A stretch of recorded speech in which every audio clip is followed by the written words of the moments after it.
Prezados alunos, boa noite. A gente está começando agora o nosso terceiro encontro de morfologia dos animais. A gente vai deixar essa semana, especificamente, para a gente falar sobre o nosso estudo de caso. Nas últimas disciplinas, nos últimos semestres, a gente veio começando alguns estudos de caso que são relacionados à nossa matéria, ao nosso conteúdo, né? E a gente vai hoje se dedicar a falar um pouco sobre um segundo estudo de caso, algo que foi abordado no semestre passado, em zoologia de vertebrados, e a gente agora vai assimilar esse conteúdo agora, né? A gente falou que ia ficar pendente isso, para que a gente pudesse começar essa atividade agora, né? É interessante a gente ter deixado esse estudo de caso para esse semestre, porque existem alguns conceitos que a gente inclusive falou na semana passada sobre alometria, que vão ajudar a gente a entender um pouco mais o que a gente vai estudar agora, né? Esse estudo de caso que a gente vai conversar hoje é um conjunto de perguntas que foram retiradas de uma faculdade, né, uma universidade bastante conceituada de estudo de zoologia, que é Cambridge, e que trata de algumas análises morfológicas interessantes. Ele trata de uma análise morfológica de invertebrados.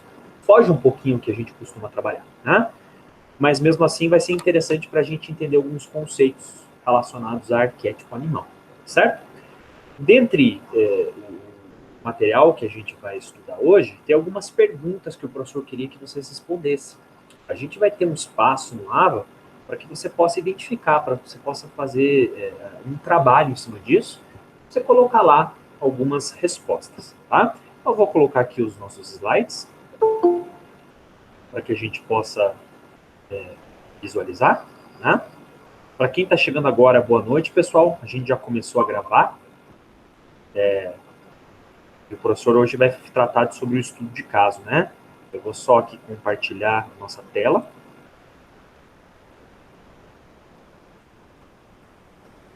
Professor, você disse alguma coisa que eu não estava ouvindo. Oi, boa noite, Emanuele. Eu falei que, como eu já comecei a gravar, hoje a nossa aula eu vou falar sobre o estudo de caso, tá? Então eu vou falar um pouquinho e vou deixar no AVA disponível esse material para vocês assimilarem lá, né? Responderem o que o professor pede, tá bom? Tá bom, obrigado. Bom, então a gente vai agora começar a falar sobre o segundo estudo de caso que a gente trabalhou, né? Que é o segundo estudo de caso que a gente chamou de Engard, né? Que é um estudo morfológico relacionado a caranguejos. Como eu falei para vocês no semestre passado, era muito comum na França aqueles romances de aventura com espadachins, com mosqueteiros, né? Em que você tinha um guerreiro que usava uma espada para conseguir vencer os seus adversários, e a espada sempre foi uma arma bastante utilizada por diferentes tipos de civilizações, né? É uma arma, por exemplo, de branca, que a gente chama, mas ela era bastante efetiva, né? E que aproveitava um alcance maior para que o seu usuário conseguisse vencer seus inimigos.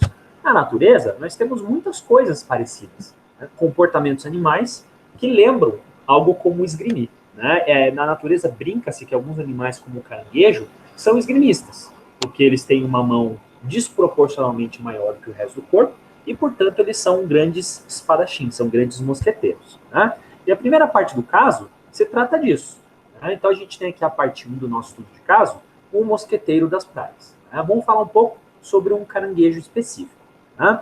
Bom, esse segundo estudo de caso, na prática, ele é uma história em que a gente tem entre um pai e um filho. Aí eu vou narrando aqui à medida que a gente vai avançando os nossos slides, né? Então, vamos lá.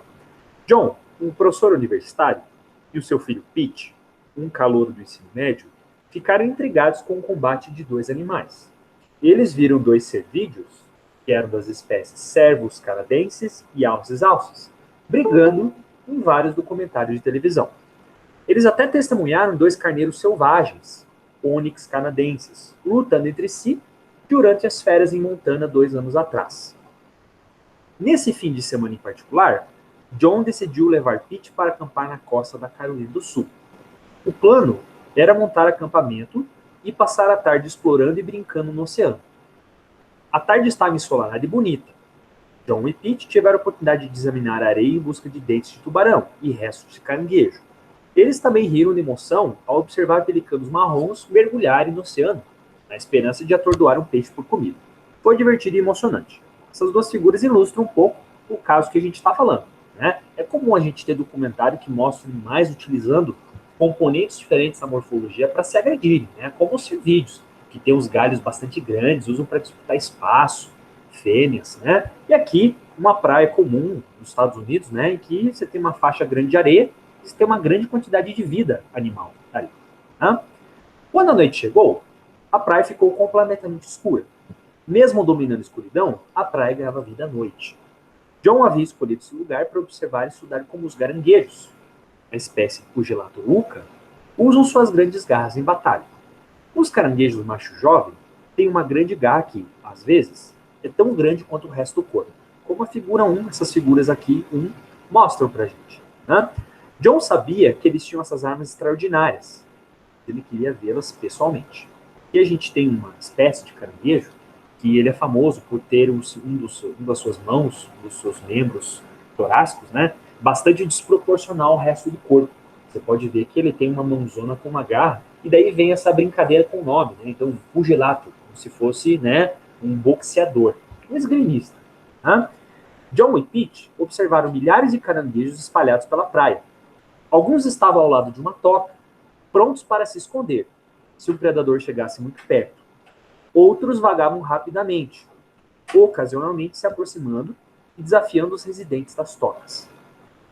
John notou que esses residentes balançavam suas garras para cima e para baixo, repetidas vezes. John e Pete esperavam ver caranguejos machos brigando. No entanto, havia um problema. Os caranguejos não brigavam. Quando dois machos se aproximavam, na maioria das vezes não havia luta. Os andarilhos simplesmente iam embora. O que eles percebiam ali é algo que a gente já sabe bem hoje, em estudos biológicos. Você tem dois animais que se ameaçam, os animais que inclusive entram em conflito, mas eles não vão para as vias de fato. Você tem aqueles animais que a gente chama de andarilho, que são animais, caranguejo aqui no caso, que costumam tirar residência de outros animais, chamados de animais residentes. O animal residente é aquele caranguejo que conseguiu produzir sua própria toca na praia, ou aquele que conseguiu expulsar um adversário e pegou aquela toca para ele. Essa casa passa a ser dele, ele é um residente. Né? Existem aqueles animais andarilhos, que são os caranguejos desprovidos de casa e que vão tentar usar sua força, usar o seu corpo, para tentar desalojar o seu componente.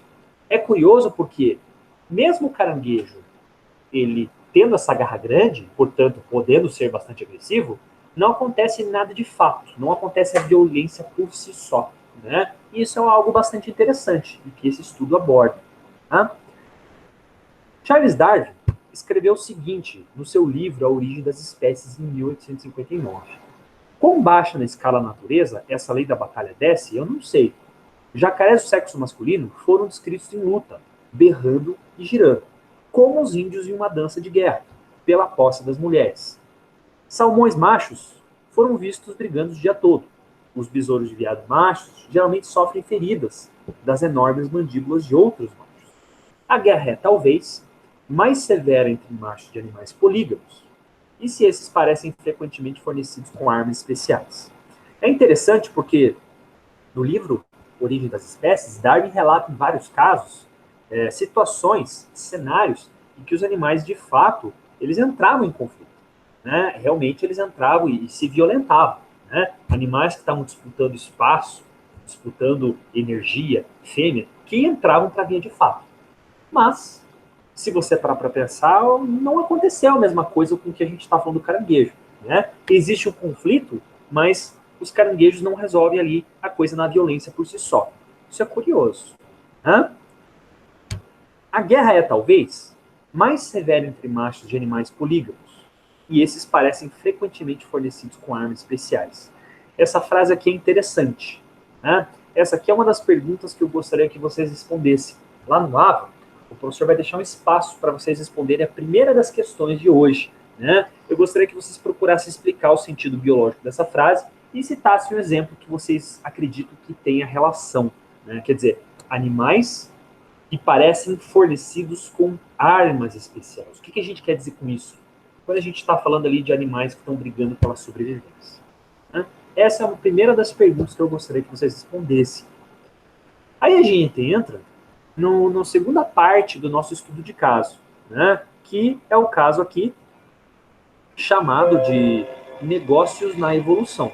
Né? Esse caso aqui é interessante para a gente dar prosseguimento ao nosso caso. Então a gente tem aqui uma figura, né? Nós temos aqui três figuras de animais, né? Que elas estão na natureza, em conflito, tá? E a gente percebe que nós podemos ver cada animal utilizando o seu corpo de uma forma. Existem animais, por exemplo, que utilizam as suas garras, animais que utilizam sua dentição, os dentes dos elefantes incisivos, que são, né, os marfins que eles utilizam, e os cervídeos que vão usar seus galhos. Cada cervídeo acaba sendo tributado com um determinado tipo de galhado, né? E eles vão usar isso para defender um território. Se as garras não estão sendo usadas para lutar, por que os caranguejos as têm? Diferente de todas as fotos que a gente está falando aqui, os caranguejos têm armas, mas parecem não as utilizar. Né? Além de alces, veados, carneiros e caranguejos, existem outros animais que têm grandes partes crescendo de seus corpos que você pode imaginar, pai? Aí o John responde, né? Essas são realmente ótimas perguntas, Pete. Existem outros tipos de animais que têm partes do corpo que parecem ser armas. Quanto ao como e por quê, por trás das estruturas, existe um custo energético toda vez que o animal tem determinado comportamento. No reino animal, determinados comportamentos têm um desfecho melhor se for realizada uma previsão, uma estimativa de como acontecerá. É curioso essa afirmação porque nós, seres humanos, a gente vive numa dinâmica um pouco diferente daquela dos animais. A gente não vive muito carregado pela seleção natural. Nós, por exemplo, passamos por alguns tipos de influência, mas a gente não tem ali disputa por espaço-alimento de forma tão visceral quanto os bichos na natureza. Então, por exemplo, você tem acesso ao alimento, quando você vai no mercado, você pode estocar a alimentação. Então, você não tem que ir à caça do alimento de forma tão visceral assim, né? Nós temos sim nossos problemas, né? Então, é difícil você conciliar família, vida financeira, né, vida social. Tudo isso é complicado. Tudo isso são grandes desafios, né? Mas não é essa luta trágica que os animais passam todos os dias. Né? Então, às vezes, a gente não consegue imaginar que tudo que a gente faz na natureza tem um risco. Todo comportamento que o animalzinho tem na natureza, ele tem um preço a se pagar. Se o animal, por exemplo, ele tenta atacar o alimento, o lar de outro animal, existe um risco por trás disso. Né? Se a gente olha, por exemplo, um caranguejo, ele pode se aventurar a tirar um caranguejo da sua residência, mas há um custo para isso. Tem um morador que vai investir toda essa energia para que ele possa defender o seu território. Quando você vê um pássaro, por exemplo, que ele é muito arisco, ele não quer chegar perto de você. Mesmo tendo uma fruta perto de você, ser humano, ele não quer chegar perto. Né? E você pensa, nossa, como esse bicho é burro, né? Ele não quer chegar perto de mim, mesmo eu não demonstrando nenhum tipo de lado violento para ele, e também ele tendo a oportunidade de pegar um alimento, uma fonte energética para viver. Mas muitos animais tentam chegar perto de outros para pegar um alimento e pagam o preço por isso. Então, aquele animal que é arisco, que tem medo de pegar um alimento, porque ele imagina que vai ser atacado, ele tem uma vantagem. Né? Esse animal, ele pode não sofrer a violência. Por outro lado, esse animal também pode ser agredido. Então, existem os dois lados da coisa acontecer. Né?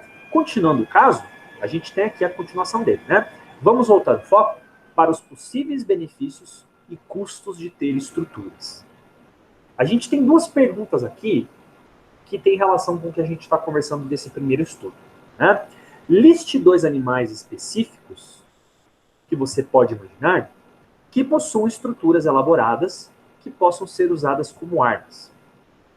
Além disso, descreva se essas estruturas são encontradas em homens ou mulheres, ou apenas em um dos sexos. Então a gente tem que imaginar, por exemplo, uma espécie de animal, ou mais espécies de animais, e a gente tem que apostar se, na prática, a gente tem um animal que tem alguma arma, tem alguma estrutura do seu corpo que possa ser usada como ataque ou defesa.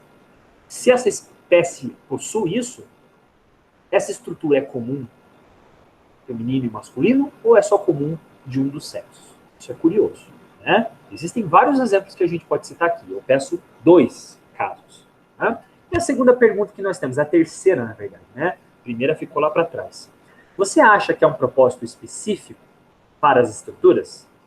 Há um custo-benefício ao se utilizar essa estrutura? Será que paga-se em 100% dos casos você utilizar uma determinada estrutura? É isso que a gente tem que pensar. Tá? Vamos para a terceira parte do nosso caso. Custo-benefício. Tá? Bom, a gente tem aqui um gráfico bem importante. Né? Nós temos aqui a figura 2 e ela está mostrando dois gráficos para a gente. Gráficos de eixo. A gente tem aqui o eixo Y, que ele é chamado de proporção, tamanho, na verdade, né, do corpo. E a gente tem aqui o eixo X, que ele relaciona o tempo. Tá? A gente tem aqui três tipos de símbolo em cada gráfico. A gente tem aqui uma bolinha escura, que representa um caranguejo com garra intacta.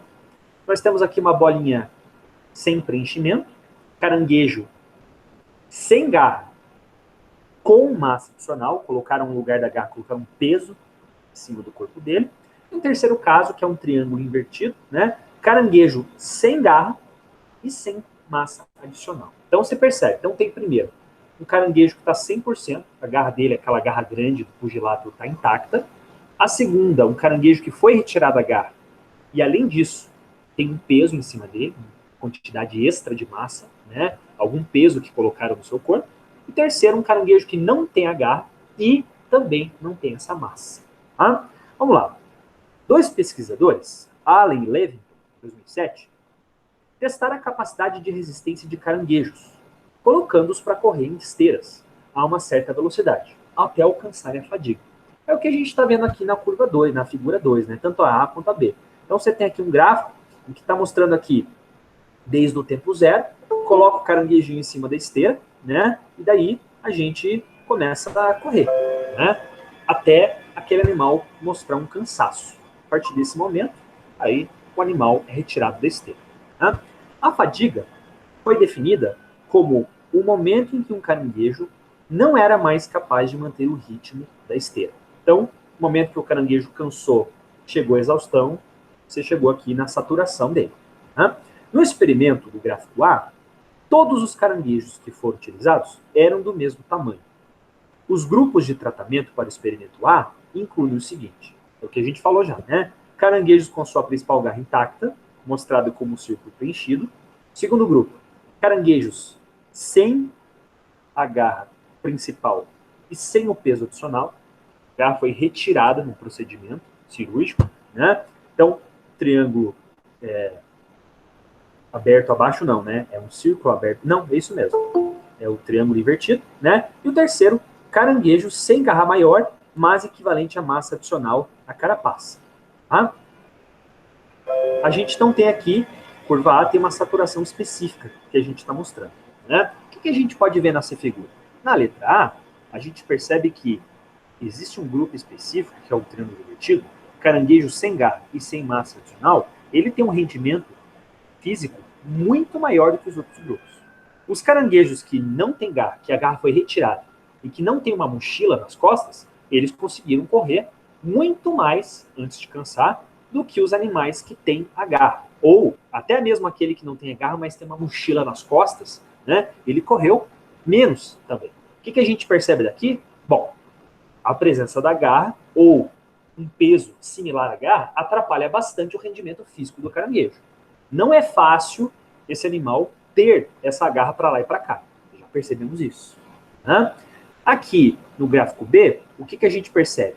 A gente percebe aqui um quadrado, né? Caranguejo que, além de ter garra, tem massa adicional. O caranguejo que tem garra e tem massa adicional, ele tem um rendimento também bastante ruim. Né? O caranguejo que tem garra sem massa adicional, naturalmente, ele vai ter um rendimento melhor do que os outros, coitados, que acabam tendo garra e ainda são atrapalhados. Né? A gente percebe, então, que o peso é algo importante ali no rendimento físico do caranguejo. E aí a gente pode comparar um pouco o que está sendo falado ali no começo da gravação. Né? Tudo vem com custo-benefício. Você ter uma garra grande não naturalmente vai refletir uma vantagem evolutiva para você. Né? Muitas vezes você imagina um animal que ele tem uma vantagem, porque você percebe uma estrutura presente nele, mas dependendo do contexto, isso não será tão útil para a vida dele. Então veja como as coisas funcionam. Né? Aqui a gente tem um outro exemplo, um outro artigo que foi publicado já há muito tempo, em 1978, né? Esses dois biólogos, eles observavam batalhas interespecíficas entre alguns exemplares de caranguejo. Esse caranguejo tipo que a gente está falando, né? Atlantic Sandfeeder Crab. Esse caranguejo que a gente tem normal aí na praia, que é o Uca pugilato. Né? O que eles fizeram? Eles chamaram esse combate de dois grupos. Um animal que a gente chama de residente, alguém que atua, atualmente tem uma toca, aquele que mora dentro de uma toca na praia, ou o andarilho, um animal desprovido de toca e que vai tentar desalojar o outro. É aquela coisa, um animal tentando roubar a casa do outro, enquanto esse morador tenta defender o seu território. Né? Os pesquisadores mediram a largura da carapaça para determinar o tamanho dos caranguejos. A largura da carapaça normalmente tem uma correlação positiva com o comprimento e a largura da garra. Analise as observações acima e, em seguida, responda algumas perguntas. Vamos ver, então, o que esses dois biólogos observaram. Né? A gente tem lá, então, alguns combates que foram travados. Você pode ver que os biólogos levou muito tempo para eles publicarem isso aqui. Né? Olha quantas lutas eles tiveram que observar entre diferentes tipos de animais. Né? Então, primeiro, andarilhos lutaram com residentes maiores. Andarilhos pequenos versus moradores maiores do que eles. Eles lutaram 151 vezes e os residentes venceram 150 das 151 vezes essas lutas. Ou seja, aqui você tem um animal menor contra um residente maior, foi quase que universal a vitória do animal residente e grande, uma garra grande. É curioso isso. Né? Andarilhos, segundo caso, lutam contra residentes do mesmo tamanho. Aqui já o páreo já é bem similar. Né? 44 lutas foram observadas. Nossa, professor, mas por que foi tão pouco comparado ali a primeiro combate? Porque é difícil você ter ali dois caranguejos que têm o mesmo tamanho. Geralmente você tem um combate porque um deles tem um tamanho diferente, né? Na natureza não é tão fácil ter dois animais da mesma massa ali entrando em conflito, né? Bom, das 44 vezes, os residentes venceram 41 das 44. A gente pode ver que aqui a gente tem um peso significativo muito maior para os animais também residentes. Né? E o último caso, os andarilhos lutaram com moradores menores. Foi observado isso 208 vezes. Os residentes venceram 158 das 208 dessas lutas. Aqui a gente pode perceber que os residentes, eles normalmente têm uma vantagem muito grande. No entanto, a gente percebe que dos três casos, os andarilhos maiores tiveram um percentual um pouco melhor do que aqueles animais menores. No final das contas, o que a gente pode resumir aqui é o seguinte: caranguejos menores, eles têm uma vantagem em defender a sua casa. Isso aqui não é de hoje que a gente está aprendendo isso, né, pessoal? A gente, ao longo da história, a gente sempre tira essa conclusão. Você defender um território é muito mais fácil do que você atacá-lo.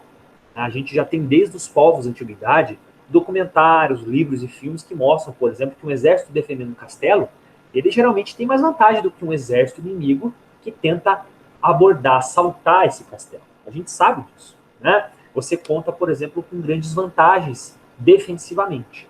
Né? Mas, ainda assim, a gente tem um número de casos em que isso foi possível.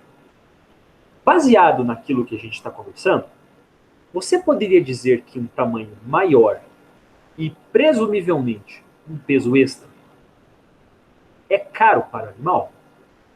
Por favor, explique sua resposta. O que a gente quer dizer com isso? Na natureza, tudo existe um custo-benefício. A gente tem animais, por exemplo, que têm armas e que podem se atacar, podem se agredir, e eles têm vantagens seletivas muito grandes para isso.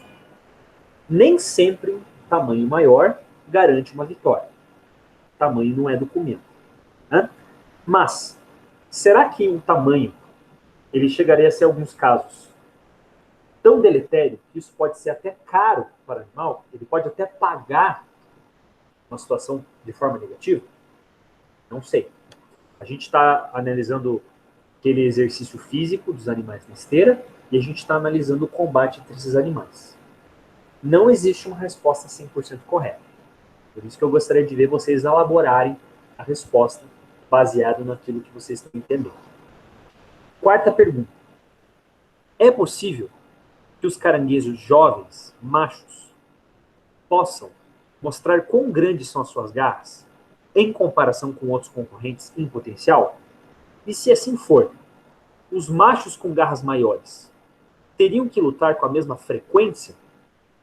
Ou poderiam simplesmente confiar em deter seus potenciais rivais somente exibindo sua garra? Em outras palavras, é possível um animal ganhar um combate apenas mostrando a sua superioridade física do seu outro adversário? É possível isso ou não? Eu gostaria que vocês, inclusive, pesquisassem na internet relatos em que isso acontece. Se isso acontece de fato. Vocês podem citar exemplos, né, de outras espécies, se assim vocês acharem. Todo animal que tem uma arma, ele necessariamente entra em vias de fato? A gente viu aqui no começo do caso, no caranguejo, que não. Será que a gente pode achar isso em outras espécies? Por favor, responda as perguntas e envie na aba do envio de tarefa da quinta semana.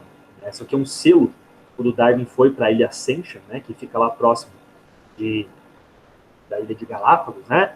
Isso aqui é a foto de um caranguejo, não é o Capugilator, né, mas isso aqui é só para a gente ter um lembrete, né? Bom, a nossa aula, para quem acabou chegando depois, a gente tem alguns pontos aqui, né? A gente falou que hoje a gente vai responder aqui o nosso segundo estudo de caso. Esse estudo de caso que eu comecei, ele mostra 5 perguntas. Né? Na verdade, tem 2 perguntas número 1, né? Mas são 5 perguntas no total. Né? Algumas perguntas são mais fáceis, porque já foram respondidas aqui na própria explicação do professor. Né? Outras perguntas, eu gostaria que vocês trabalhassem um pouco, pesquisassem lá na internet, para que a gente possa ter um dado.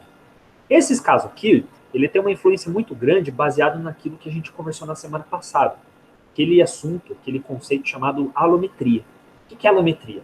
Alometria é a capacidade que alguns animais têm de ter partes do seu corpo em crescimento desproporcional ao longo do resto da sua estrutura. A gente falou, por exemplo, que o ser humano, ele nasce com a cabeça desproporcional em relação ao resto do corpo.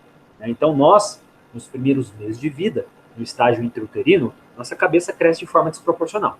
No entanto, nos primeiros anos de vida, dos 2 aos 5 anos, é o contrário. É o resto do nosso corpo que vai apresentar um crescimento alométrico.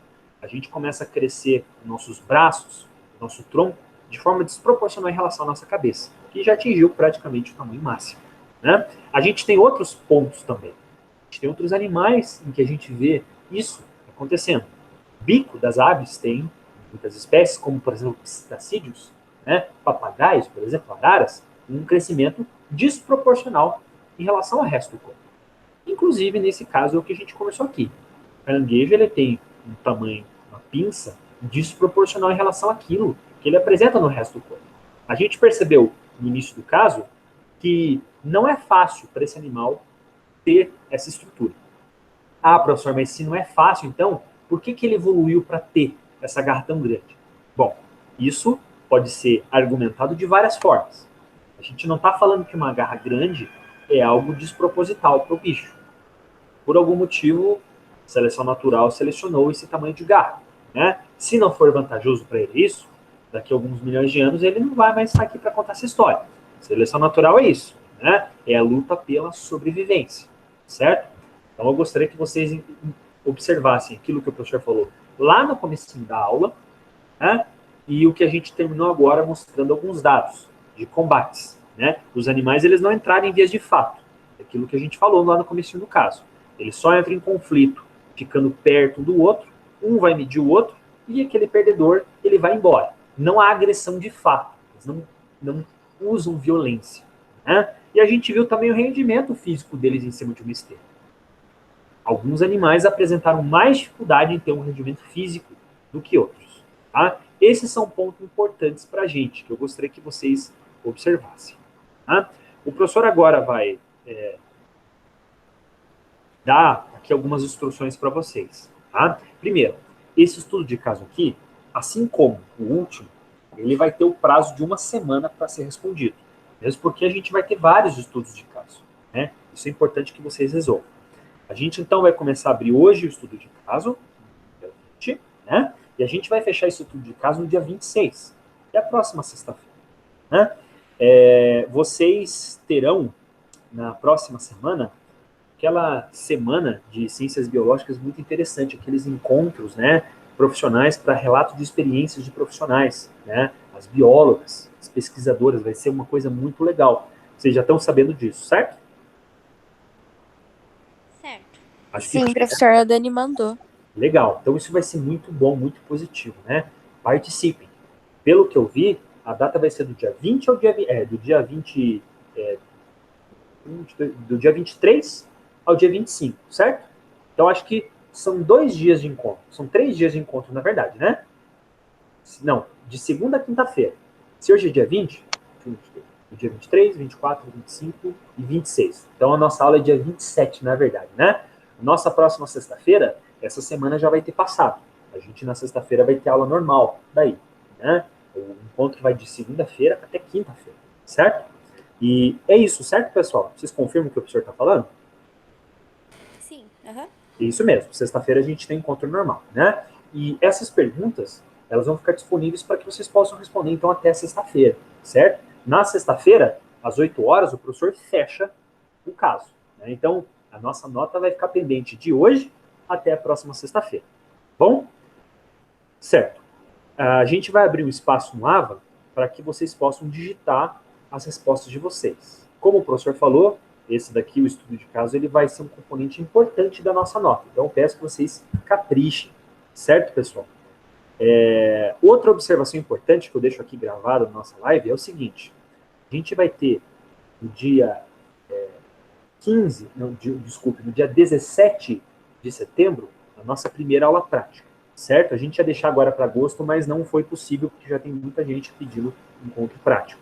A gente, então, já pode marcar, dia 17 de setembro vai ser a nossa primeira aula prática. A gente provavelmente vai ter 2 ou 3 semanas seguidas, para facilitar. Tá bom, pessoal? Então vai ser logo depois do feriado de setembro, a gente já vai ter nosso encontro lá no laboratório de macromorfologia animal, lá no terceiro andar. Tudo bem? Beleza, então. O professor vai tirar aqui a gravação e